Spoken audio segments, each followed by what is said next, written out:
Hello and you're very welcome to the Women's Rugby Pod. In this pod we are going to concentrate on Pool B. We make no excuses for going World Cup heavy. It is the focus in the sport in Canada around the world at the moment. And today Rachel Burford and I, she's still on our hollybops before she gets on multiple planes to get over to New Zealand. We're going to look at Pool B. So USA, Canada, Italy and Japan. The fixtures for the opening round for Pool B are both on Sunday, 9th of October, 12:45 local time, so just at lunchtime at the Northlands Event Centre in Whangarei, which is 12:45 in the evening back here in the UK. USA against Italy, all of these on ITV, and that is followed by Japan against Canada, 3:15 AM here in the UK. There's going to be a lot of coffee being drunk, isn't there, for UK viewers? But yeah, that one at Whangarei as well. Yeah, three games in each location through these pools. We're going to hear from Sophie De Goede, the Canadian captain. Rob Cain, USA head coach, is on the pod as well. And Giada Franco, the all-action Italian flanker, also joins us. Interesting pool, this one, Berth. It really is. And for teams that aren't professional, what have you, this time getting on the ground and being together, going for a coffee together, going for a swim together, having a game of bigger, whatever it is during the evening, and getting on the park together, that teams like Canada, teams like USA are going to grow hugely. Oh, immensely. And I think, this is probably the best World Cup prep a lot of teams have actually had together in terms of all the warm-up games that they've had. I know, let's put COVID aside and what happened that time when we couldn't do anything. But since then, that teams have had lots of touch points together, had lots of games that they wouldn't have ordinarily played if COVID actually didn't happen. And it was a bit of a race to make sure that these teams were ready to compete at this World Cup. And I think this is one of the most interesting pools. USA, Canada and Italy. I think Italy have been in fine form for the last, 18 months.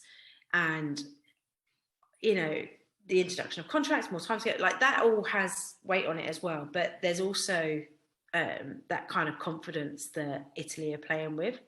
And they would have seen results of the other teams in previous results as well, which then adds to the kind of psyche of things. But yeah, I find this one quite challenging to call in terms of who's going to top the pool, who might win. Because I think you look at USA, the results are not in their favour, but the talent that they have and the opportunity that they could pose in this and be a real contender in this World Cup. Canada, I feel like they're under the radar a little bit in terms of their performances and what we're seeing and hearing about them. And again, like Italy, I just feel that they're a team that are just thriving at the moment. And I think, and you can't write off Japan either. They had a huge amount of success. It slowly dipped off. But again, they're a side that can cause problems. They are indeed. Let's go inside the Canadian camp now and speak to their captain. He's got a reasonable pedigree, it has to be said. Sophie De Goede on what should be an incredibly exciting tournament. All the way from New Zealand, with a Canada badge there on the T-shirt. Absolutely delighted to welcome Sophie De Goede onto the Women's Rugby Pod. Sophie, how are you? Thank you so much for joining us. How's New Zealand treating you? Oh, it's been awesome. Thanks very much for having me. We stopped in Fiji on our way here. Loved it there. Super friendly people, great weather. Since we've been in New Zealand, it's been a little rainy, but we've had a pretty warm reception other than the weather, and we're enjoying it. And just where are the excitement levels now? I'm talking to you sort of a week out. Where are the excitement levels with you and the rest of the camp? It's really bubbling. It's funny. We're trying to stay even, Steven, and just focus on the process and our preparation. And we had a scrimmage today actually against Fiji again. and then now we're kind of starting really what a World Cup week will look like, starting tomorrow, leading into our Japan game. So I think it's kind of going to start hitting us this week, but we have a lot of experience on the team, so they're doing a really good job of just reminding us that it's a game with a bit more meaning, but it's just a rugby game, and so we're just trying to keep it pretty steady. That's very good media speak, isn't it? Saying that it's just another game of rugby. This is a World Cup in the land of the long white cloud, and promised to be the biggest World Cup of all. Let's just look at that time in Fiji. You've had a nice run up to this World Cup, sort of unprecedented amount of games. You played Wales and then over to Suva, which I mean must have been a brilliant experience in itself. Where the team sort of on the park, as it were.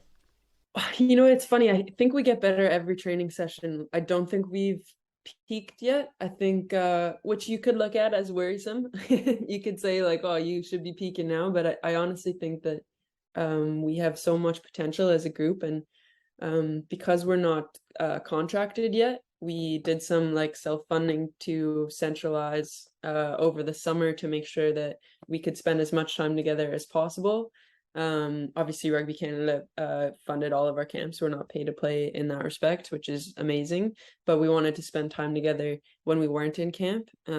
So for the months of July and August, we all sort of pooled in one region of Canada because we're so massive geographically. We all stayed on the West Coast for July and the East Coast for August and got to train together, and that made a massive difference for us, just actually getting to train together daily. And so ever since we kind of started that after Pac 4, we've been growing and building literally every training session, every game.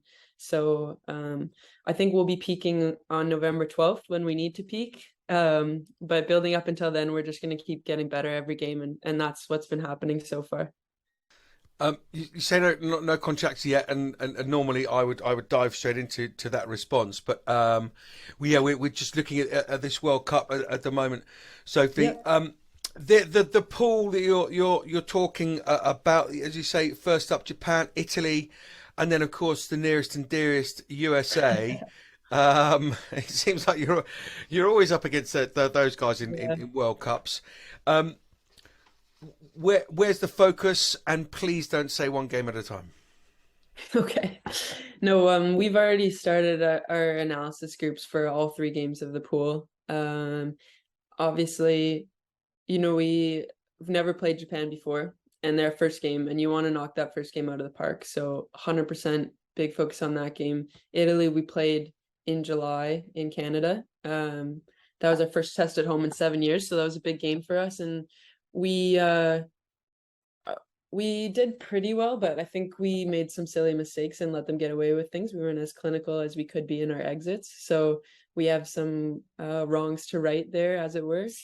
And then the US is like, I mean, it's probably an England-France type of thing, or New Zealand, Australia. Like, they are our biggest rivals. Growing up in Canada, you don't want to be called an American, and I'm sure Americans don't want to be called Canadians when they're traveling, and it's that type of thing, right? Like, that's the geographic rival is always a massive game.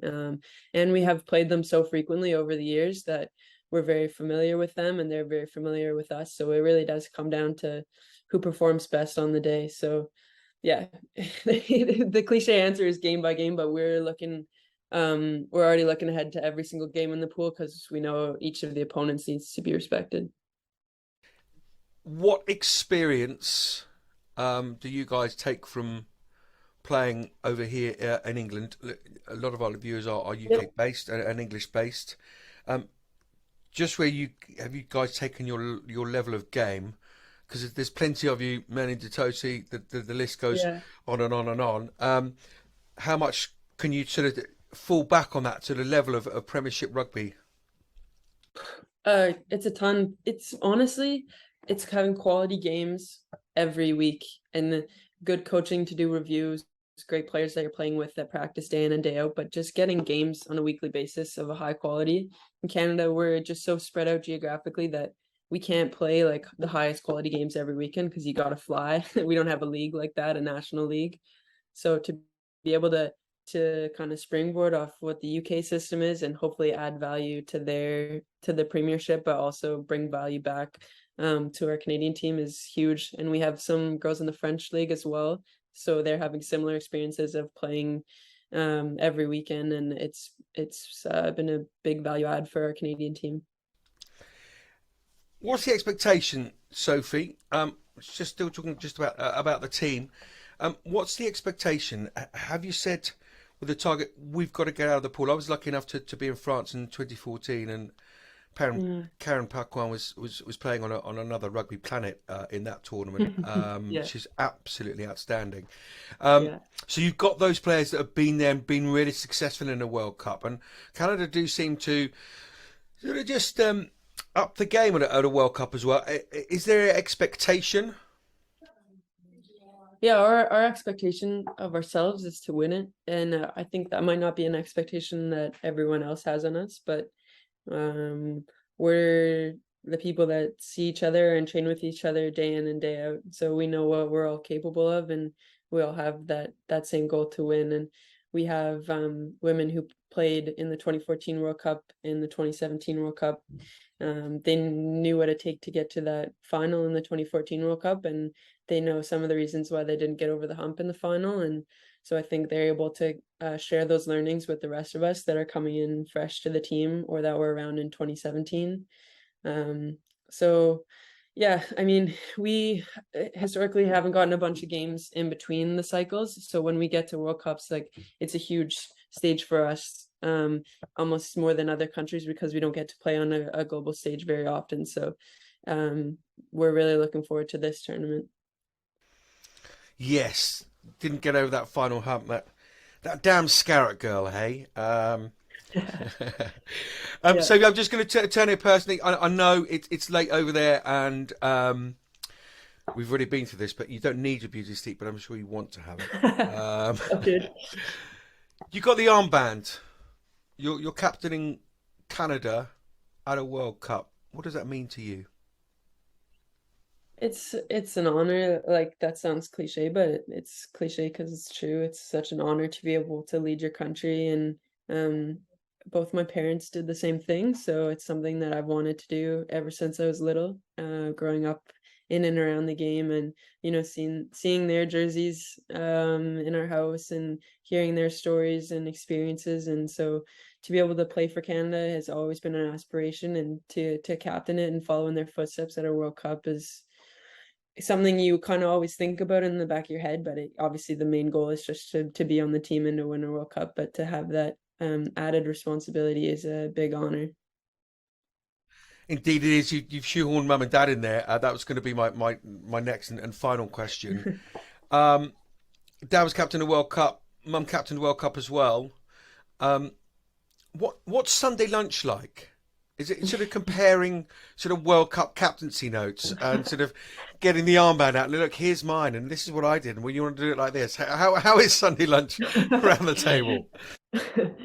Yeah, if we're talking rugby, they definitely go back and forth on lessons learned and what I could do differently going forward, and what I can bounce questions off them for sure.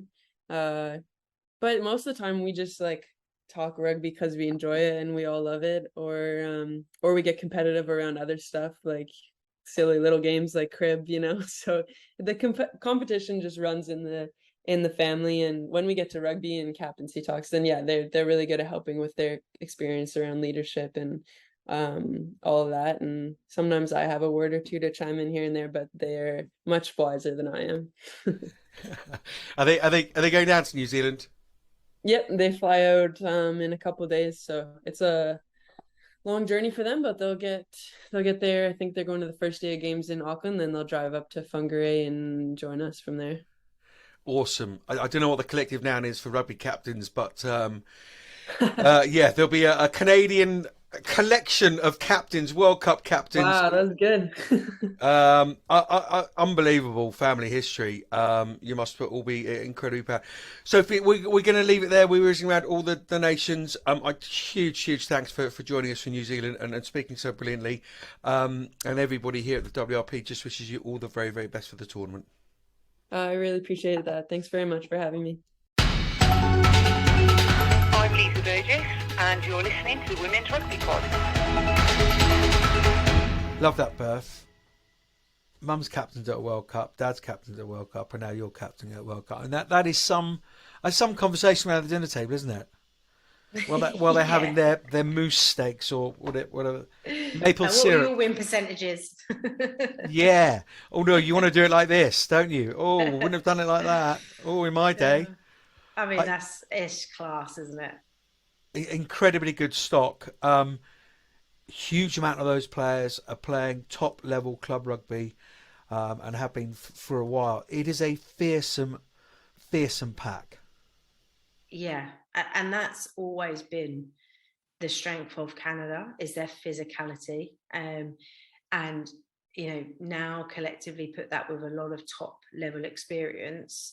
Coaching team was involved down in Exeter as well, so taking all of that back to Canada with them as well. I think, like I said, I think that Canada are going under the radar. They have upset teams time and time again, and they do well at World Cups.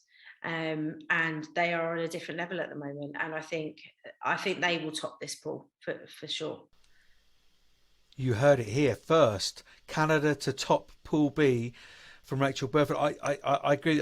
2014, they were a revelation. Francois Retier, the coach, huge amount to do that. And one of my favourite players of all time, Karen Pakwa, is there again. She was on a different rugby planet in 2014, and she's still doing it in 2020. Yeah. To whatever year we're in, her amongst the Totosis, the Menins, the De Goodies, as I say, a fearsome pack, and it'll be all about physicality for Canada. Coming against USA, again, on paper, a very, very good side. You look at the Zacharys of this world, Hope Rogers, plenty of experience at World Cups, I think so her third. Gabby Cantona down at Exeter, been playing fantastically well in the Premier 15s. Jenny Detivo, use her in the right places. She can be devastating. I think they're on a journey, and I think they are one of those teams that will benefit most from being together. I really like the way that Rob Cain goes about stuff. We'll hear from him in a minute, but let's get your thoughts first, Perth. Yeah, I think it's a great squad selection. There's I think 9 players that previously in the last World Cup, which gives you that experience around some of the young and the youth, and you can't underestimate what that kind of young and youth do to the whole environment and the way that they play. And we've seen them display playing kind of that air of confidence, the unknown's the unknown. And so I think it's a really nice blend, and I think that again they can be for me, Italy, I'm backtracking now, Italy, USA and Canada could all top this pool. Japan top the pool. So... But I feel like all 3 of them could top the pool because of the talent that all 3 of them have in their side. It's all about, does it click on the day? USA's last game out against England didn't go the way that they wanted it to go. However, when you watch that video back, or when you speak to Rob about it, it's like, well, actually, we created loads of opportunities, we just didn't finish them. So how do we convert that? How do we turn up a notch and find a way to create points, build a bit of scoreboard pressure, etc.? Then there will be really challenging teams. I've played against Hope Rogers, awful to play against. You don't want to run it. Elev Kelter, Zachary. There's so many players in their armory that you're like, don't want to play against them, or I would have them in my team type thing. So if it can gel and it can come together, then they'll challenge everybody in this pool. Against Italy, who's coming out on top and why? Ooh. Well, depends which team's going to click on the day, because God, these are tough, Johnny. So that's a great thing, though, isn't it? We looked at Pool A in the last pod, and Australia, Wales, Scotland. It's really tight between those. And as you say, all greatest respect to Japan, but USA, Canada, Italy. It's tight. Italy beat USA. Yes, I think so. I think I think it comes down to, oh no, I don't know.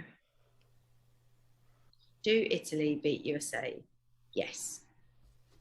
Yes, I think Italy will beat USA. I think their win percentages are a lot higher.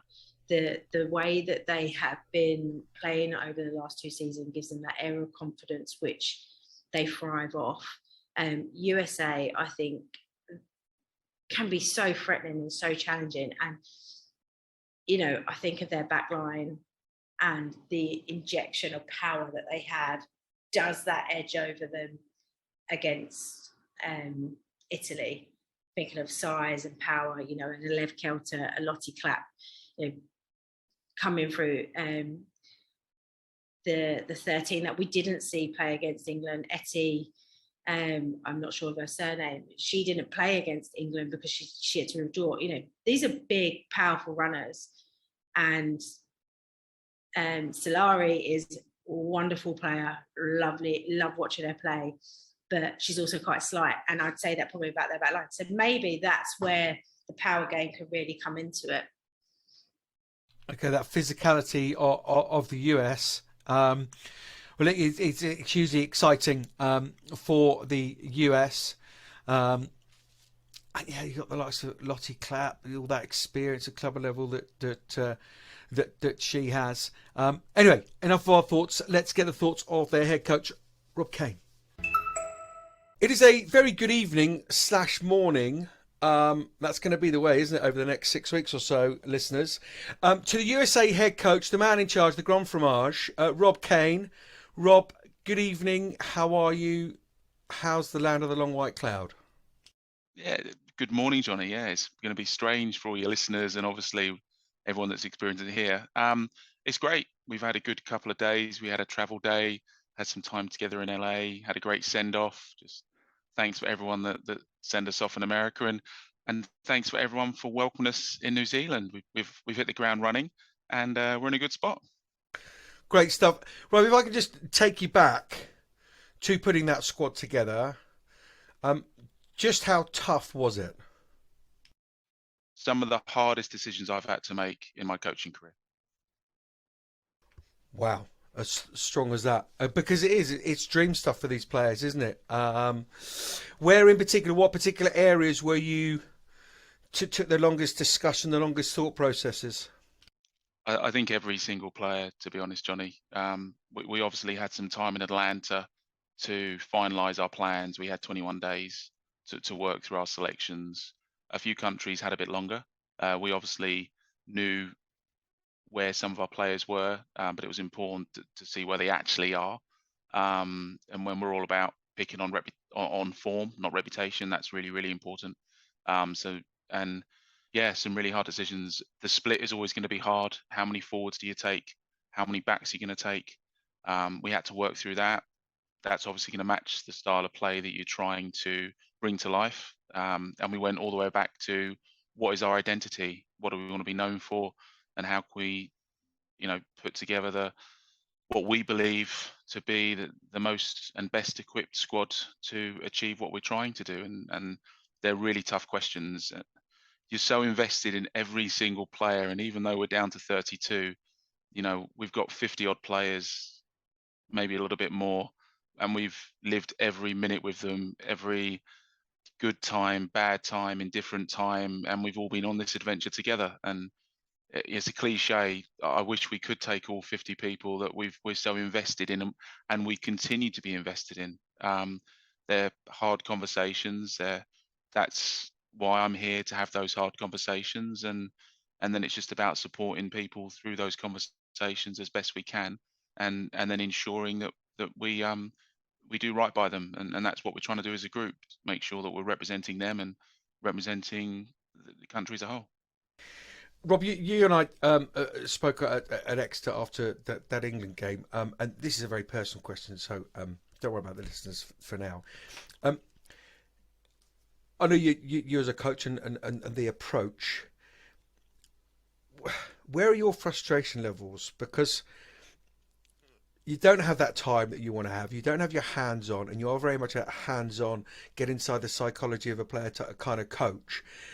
When you know the potential is there, or is that overridden with excitement now because you're in the ground in New Zealand and you've got all these weeks together? And I've said on the pod with Berth yesterday, I suspect the USA will get better and better and better and better as this tournament goes on.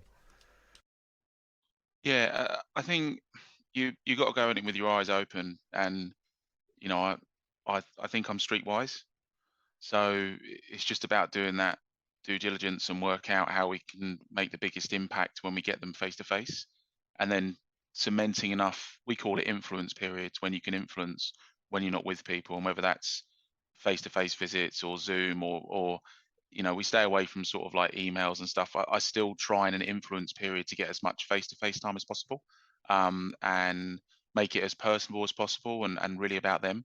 So I think we've had a good balance of that without overawing them. Where I think the magic is, and again, this is a bit of a secret, but it's finding the balance where people haven't had enough of you and they want a little bit more, and you have to work through that with each individual person and how they retain information, and then how they best act it out, and how long that takes, and that's how I coach. It is longer than the telling approach. It does take longer, but once you can take a player to where they need to go, like it's magical, and you never have to go backwards. It's just forwards, and that's what we've done as a team, and we are excited. Like, the World Cup's a challenge, we know that, especially when you look at some of the resources that we don't have, and how hard the players are working. But I believe in this group so much. I believe in what we're doing. I believe in our approach. I believe in our identity. I believe in the girls' families. We really do believe in each other, and it's just about bringing that together. And I'm excited for how people not just enjoy the rugby, but see the story of every individual player come out as we play our rugby. And I think that's our point of difference between other teams. I'd like it to be. Wow, several coaching nuggets there. I'm furiously listening back to that and write those down for my under 14s team or whatever it is. Magic stuff. Let's get into the squad then. Let's get into the 32 that have been selected. Hope Rogers, her 14th World Cup, no, her third World Cup. And you've got the likes of Kate Zachary, Kristen Sumner, Jenny Cornish, the kind of experienced kind of players, Gabby Cantona, Jenny Detivo. A lot of those playing in the English club system. How much do they bring to the party, and how much is their leadership important to what you do? Yeah, it's massive. It's massive. We're very player centered. We really do believe in players, in driving things, and the experience of all the players having the opportunity in the Alliance week in, week out is great. I mean, for me as a coach, my responsibility is to really limit any first time experiences. So as you can imagine, they're playing some of the best players week in, week out, and the opportunity to help them go to the Alliance, suddenly playing against someone that's an established England international who is very talented, becomes the norm. And the more that things become normal, then it becomes easy to deal with, and then you lose that fear factor, and that's one of the reasons we decided to have such a tough schedule with the international team over the last couple of years, playing the best, because we want it to be normal.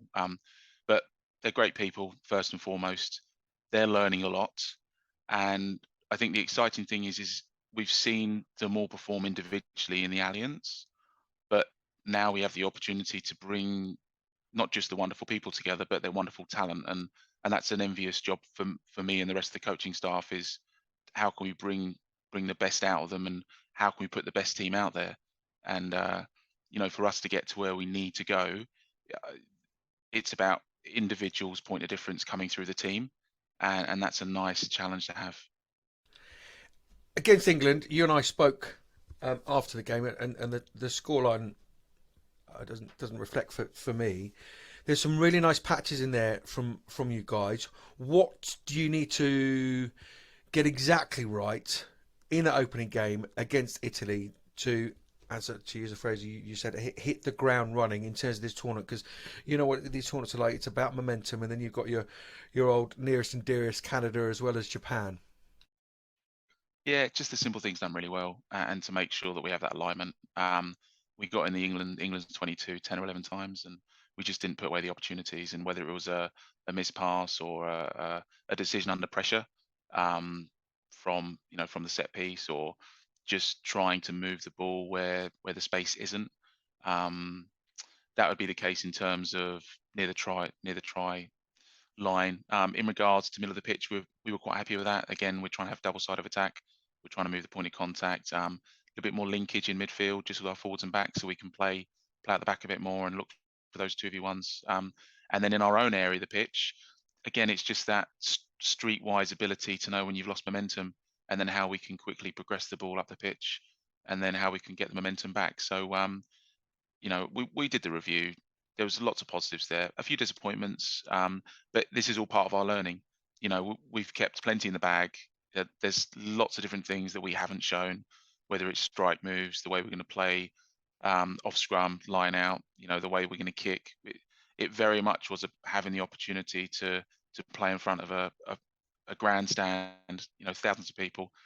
Great opportunity for the players at Exeter to have that celebration moment, like for them to have all their home supporters there, and for us to see where we were, and we weren't too far. So even though the scoreline suggests otherwise, we gave probably 3 or 4 easy tries, which again, when we go back to that alignment piece, it's maybe a 15-point game, and considering the challenges that we've had in the last 2.5 years, yeah, it's about where we thought we'd be. What would be a successful World Cup, Rob? Well, we want to make the quarterfinals. I think that's really important. And I believe in the group. We definitely feel we can do that. Italy are a good team. We're not allowing anyone to fly under the radar. It's a very competitive pool. Canada, Japan have shown that they can beat teams quite comfortably.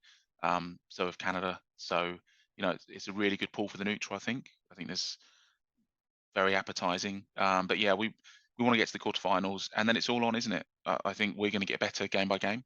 I think we've shown that every time that we've played traditionally, and the players, even though we haven't had that contact time the same as the other nations, I think it works quite well because, number one, we actually enjoy being around each other, like we really do, and you can just build into it gradually. So yeah, quarterfinal would be good, and then I think what would be a good quarterfinal. I'm going to speak out of turn now, and it's very rarely I do this because of because we talk as a group. Me personally, I'd love to get one of the big guns in a quarterfinal. I think if, from my history as a coach, whenever we've had an upset, and it would be an upset in terms of most people's eyes, if it was the ranked 1 or 2 in the competition, I think quarterfinal is a good place to knock out a top ranked team, better than a semi-final, just where they get comfortable. Yeah, so good time to get them. Fighting talk from Rob Cain, ladies and gentlemen. Brilliant stuff. And Rob, just finally, because I'm not saying you need beauty sleep, but I'm just saying you probably want to get some. Just on a personal level, how cool is it being at a Women's World Cup in such a hotbed of rugby on a personal level? Yeah, there's difficulties with being away from people and loved ones and friends and family and all the rest of it, but just how cool is it leading a country into a World Cup? Oh, it's everything you could have dream of and more. And I generally get to do it with some of the best people I've had the opportunity to coach and work with. Like we're a really tight, good group, and to have the opportunity to actually see their journey and to let them live it and to be part of that, it's very special indeed. Wow, there's an answer to end it all. It means that much. We didn't expect any other answer, but no, it's lovely to hear. Rob, thank you so much. We're whizzing around. We're trying to speak to all the nations, so we will leave it there. Perhaps we'll catch up with you guys sort of halfway through the tournament or whatever. But I really, really appreciate your time, and we wish you all the very, very best in the tournament. Thanks, Johnny. Thanks. Great to talk to you. Hi, I'm Bill Beaumont, and you're listening to the Women's Rugby Pod.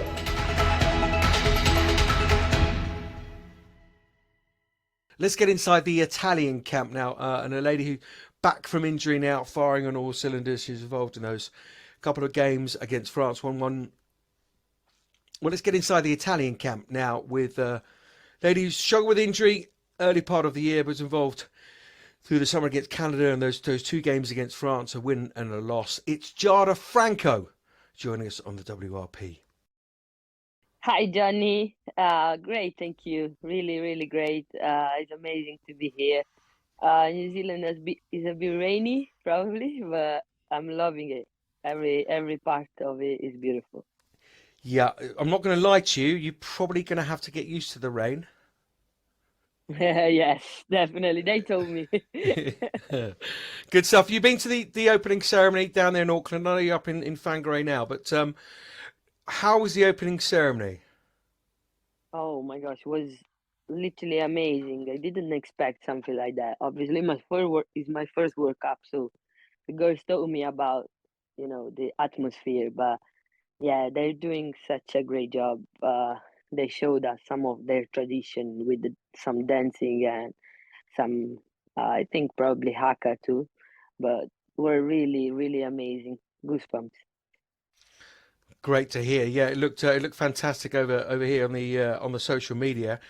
Just personally, then, Giada, you just mentioned there that it's your first World Cup down in a rugby loving nation. That unbelievable opening ceremony. Where are your excitement levels right now? Oh my God, I can't explain that, Johnny. It seems like the game day will never arrive, it seems like we're here from a long time now. I really can't wait. Now the next stop is playing, so just excited, really. Yeah, let's get into those games then. First up, the USA, very very physical side, growing all the time. There were some flashes in that result against England. What are you making of USA? What do Italy need to get right to get that momentum going, which is so important in a tournament like this? I think as you said, they're a very very physical side, but the good thing for us is that we're probably uh costumed to that. Like we know we play every year week in week out against England, against France. They're physical side too, and they can also plays a lot of ball in hand. So that part is gonna be huge. We need to go and try stop them, try to not allow them to play their rugby, so a physical one, and probably try to move them around a little bit. I think we with the last game against France, we really find ourselves back again. We're really playing, I think, a good type of rugby. So it's just we're finding to move them a little bit and not go straight at them. That probably is not gonna work in that way because they obviously bigger than us. Uh, so yeah, that's it. It seems to me that you're just slipping under the radar slightly. It's a very very open pool. In terms of rankings. Canada, you would expect, would like to think that they would top the pool. You've got them then second up, and then Japan last down in Auckland. Those last two games. Where the team in terms of how happy you are with where you are? Is everybody getting on well? Are you all on the same page? Yeah, we're definitely everyone like really really excited, and that's a great thing. We everyone like really focusing on details and consistency, because one strength of our group is always been being a good group and be always kind of getting on really well with each other. So luckily I say we always been a very tight group, but that's it's not gonna be enough for a World Cup. It's not gonna be the main thing. Like it's important, obviously, it's one of the most important things, but we need to get consistency. We need to be always better, or, or you're not gonna win against teams like USA, Canada, or even Japan. That like we think is not a team to underestimate too. No, indeed not. Personally, what have you been doing outside of getting on the training field? Have you been going out and looking at the country a little bit? Have you been playing a few squad games? Have you been on boats? What have you been up to outside of the training park?